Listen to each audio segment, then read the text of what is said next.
Welcome to the Learning Pines YouTube. We hope this video helps.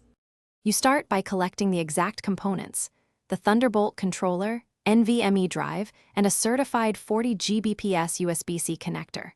Once done, mount the controller on the chassis and seat the M.2 drive into its socket. Make sure the thermal pad contacts the drive. You should solder only the power and ground rails first, using short leads to minimize noise, and confirm continuity with a multimeter. This phase sets mechanical alignment and electrical baseline, so later steps work reliably.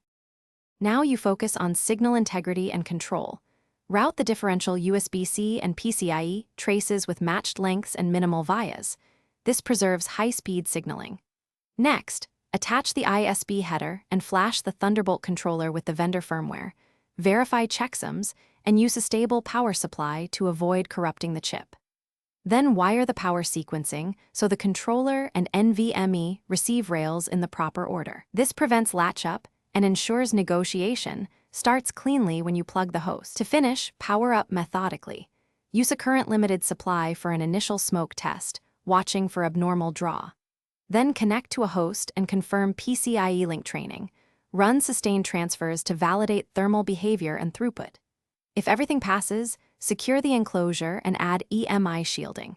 If negotiations fail, first inspect CC pin wiring and cable certification, then reflash a known good firmware image. These checks resolve most connectivity problems without reworking hardware. Thanks for watching. Consider subscribing if we helped you.